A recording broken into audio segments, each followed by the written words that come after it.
What is up, YouTube? It's Josh. This is the Den of Nerds. It's that time of the week again. Sitting down with Justin. We're talking Dragon Ball Super. Justin, what's going on? Dragon Ball Super this week. Pretty good episode. Not my favorite, but it set some solid groundwork. Dude, I'll be honest. I really liked this episode. I thought the fight with Krillin, dude, Krillin did work. I was really surprised. I was pleasantly surprised with not only the way he fought, but also the way they animated it. It was really, really cool. But let's get right into it. Your overall thoughts of the episode 84. It was okay. I thought it was okay. I thought Krillin's new technique was really cool, though. Solar flare times 100. Yeah. It's just so Krillin. It's such a Krillin move to make. Yeah, and you know what? I think that move will be really, really good in the tournament. Essentially, you could be in this spot where, if you had everybody near the edge, literally just blind them all, and then throw them over the edge. You know what I mean? I think that's pretty cool. Like I said, I actually really liked the episode. I thought that it was cool how 18 was kind of on to Goku, and she kind of knew something was up and something was going on. So that was pretty cool. And I also like how at the end of the episode, Goku was like, well, I was going to go into this tournament completely wrong, and I'm glad we've had this fight because now I understand a little bit better of what it will take for this tournament, and I've got a lot to learn. Gohan has a lot to learn. We all have a lot to learn, which is, a little bit scary because the whole universe is on the line and they have 39 hours to get ready. But I did think that was pretty cool.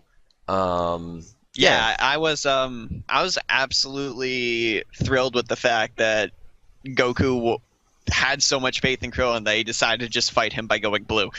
I know, right? That was really cool. And like I said, dude, crazy how well Krillin did in both fights. I was like, man, that's really cool. And as a Krillin fan, it was cool to see them going back and for the that first tournament in the Tenkaichi where he's like, if you hold back at all, I'll never forgive you, and then they hit hands or whatever. A lot of cool emotional notes here.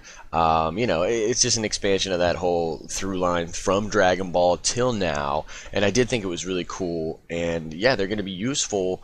Krillin's going to be really useful in the tournament, which is going to be great. It's going to be awesome to see that. Krillin really touched on the fact that Gohan doesn't really have any tournament experience and only has experience in actual no-holds-barred fights with no rules. Yeah, it's good. So I really think that's going to help Gohan with formulating strategies. Okay, I'm going to have to think differently than I did when I fought Cell, when I fought Majin Buu, all that stuff. Yeah, no, that's a really good point. And also, I thought it was so dope how he put out all those Destructo discs, just bam, bam, bam, bam, and then the one cuts the hole. I was like, yeah, man, that's really cool, man. I'm excited for that. Yeah. Any last thoughts on the episode before we get into the preview for 85? I think 18 is going to be really, really mad at the end of this, and Bulma's going to have to give her some serious compensation. Yeah, it's going to be interesting, man. She kind of knows what's up, but not 100%, and it was funny. I also liked, real quick, last thing I want to say is I liked how Goku still couldn't admit that he lost the fight, even though everyone was like, yeah, look, they won, or whatever, you know what I mean? Yeah. All right, so I got the preview queued up right here. I'm actually at 22:52, Justin, because it just kind of went a little further than I wanted it to. But man, I actually accidentally went to 22:52 too. So oh my god! All right, we good. I'm gonna hit play here in 1, 2, 3 now. All right. Oh, what's up with that? It's Skinny Boo. Do we have any explanation for this?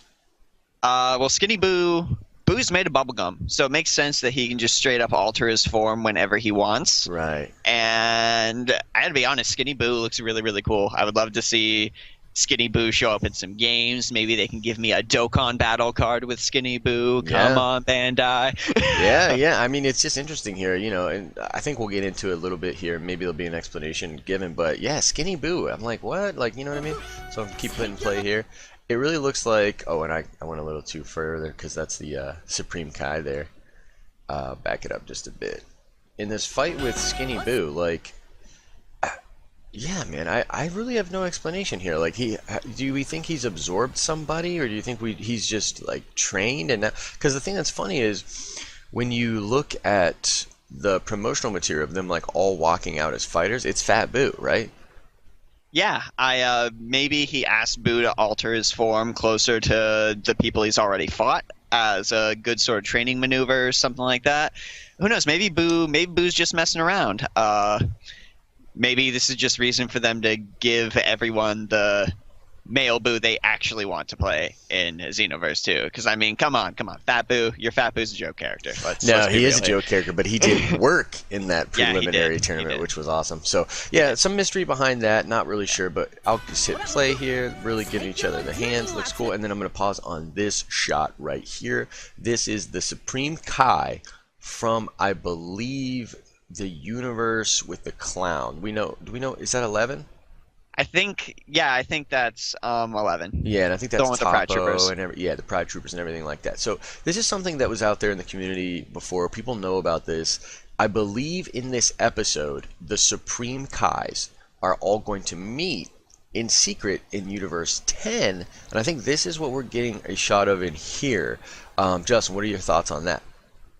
Yeah, it definitely makes sense. All those orbs could just be the other Kais speaking from their respective universes, and 10's just like the nexus of where this is going to happen. Or maybe that's all them arriving. I don't know. They could just be looking in other universes, too. Yeah, it's possible. It could just be a symbolic thing where he's talking about the different universes and making like a representation, a little visual aid or whatever. But, yeah, it's going to be interesting. So I'll just keep hitting play here.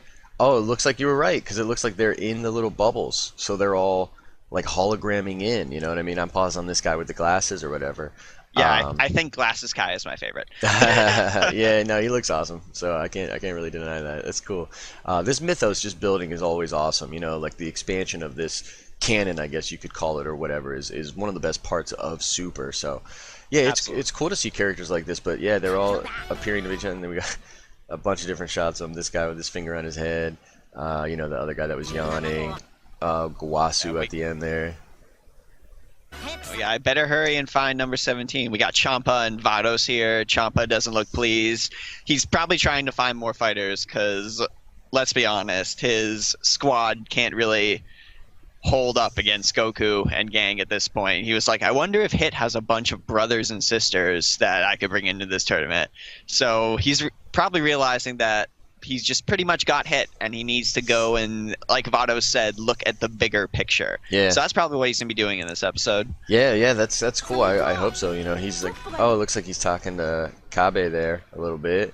Topo's Universe 11 still has somebody named Jiren. So what's interesting is there's a totally different story being told here visually than what Goku's talking about, which is interesting because Goku in the preview is talking about like the training of the Universe 7 team and everybody getting ready and how there's all these people out there, including Jiren, who's really, really strong and all that. But the story that's being told visually is of the other universes and how they're preparing and everything. So it's going to be very interesting here. And this right here is an interesting shot. So with these green beams and everything, I actually I'm on this perfect shot of like an instant transmission of the guy that looks like Beerus. So obviously the Pride Troopers are going to be training and whatnot. And I believe, if I remember correctly, they show Jiren at the end meditating and just basking in ki, which reminds me of I believe it was Deborah in the Buu saga. He was doing something similar where he was just meditating. Yes. Yeah, just gathering power. Very, very cool stuff.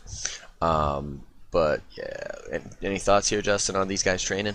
Let's see. We got. I don't know if they're training so much as just doing what the Pride Troopers do all day long, because it looks like they're fighting some sort of weird aliens. I think their training is just going to be them going around the universe and dispensing justice. Yeah, and you know what? You're right. As I continue to play through here, it really looks like they're fighting bad guys, which is awesome. Piccolo meditating there, which is kind of cool, right? He's getting ready in his own way. And this right here.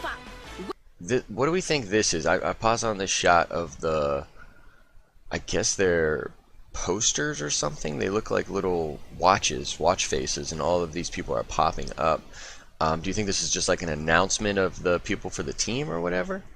Yes, I feel like because we got that little silhouette that seems like the Beerus lookalike Pride Trooper. Right. I'm pretty sure the guy in the orange obscured in the orange one, obscured by the text, is Jiren, and then the guy in the blue corner looks like the silhouette of Toppo. Right. So I'm pretty sure this is the Pride Troopers. Who knows? Maybe when they're fighting these bad guys, they have some sort of like special entrance. They always do because they seem to have a real Great Saiyaman vibe to them. Yeah, so yeah, it could for be sure. something as simple as that. Yeah, and this could even be in their native universe. This could just be a thing, their version of TV or something. We're not sure or whatever, but pretty cool. Gonna continue to hit play here. Bunch of things there. Oh, and then there's this shot right here with the meditating Jiren, man. He just looks like a badass. They've done a good job with this design. And that's pretty much all that we have for the preview. So, Justin, predictions for 85. What do you think? Predictions for 85. Well, we're going to, obviously, based on the episode title, the universes begin to make their moves, their individual motives. So this is probably going to be a very other universe-centric episode. We're going to be seeing all of the other universes taking on their own preparations for the tournament, as you said. And with the way they're building up the antagonists in this series, it's going to be probably mainly focused on the Pride Troopers. We're going to see the Pride Troopers. We're going to see what the Pride Troopers are all about. We're going to get a taste of all of their powers. And most importantly, we're probably going to get a taste of how just immensely powerful Jiren is. Yeah, I can agree with that. I think that what's going to happen here is you're going to have the Kais kind of planning on their own, meeting up. I think you're going to have the Gods of Destruction maybe meeting up. But you're right. I think a lot of the focus is going to be on the other universes and kind of behind the scenes plays, like what is going on, how are these people reacting to the situation. I think Goku is, well, we left off last episode, he's going to find Dende, right? So he's going to go to Dende to try to find 17. So that's a way for them to kind of have that story go on and not be, in the center of this episode. So that'll probably be happening in the background. And then, yeah, the Pride Troopers going to get a lot of them, which is cool. I think Toppo is going to come back and more or less be explaining to his cronies what's going on and who this Goku guy is and how he's the ultimate villain, and they're going to get jacked up for justice. And so I think that's kind of what's going to happen there. Yeah, so that's pretty much all we've got for this one, unless I'm missing something, Justin. Yeah, no, that's pretty much what we're gonna get. It's gonna be a very, very good use of an episode. Yeah, I think so. I'm looking forward to this a lot. Like you said, you weren't super into last week's episode. I liked it a lot, but I'm looking forward to this episode more than the last couple. That's for sure. I feel like I want to know more about this other stuff, and I think a lot of people in the community want to know that as well. So I think that this is going to be a really rewarding episode. Feel free to like this video, guys, if you thought it was dope. Subscribe to the channel to get more of our Dragon Ball coverage in general, and then hit us up, man. Like, what do you think's gonna happen in the episode? What are you looking forward to, and what do you think we got right or wrong? You could always come back after you watch the episode and put a spoiler tag up there if you're gonna be spoilery. But you could, if we got something right, that'd be cool, and if not, I guess let us know, and I'm sure you will. As I always say, I hope you're having an awesome and nerdy day, guys. See ya! Catch you later.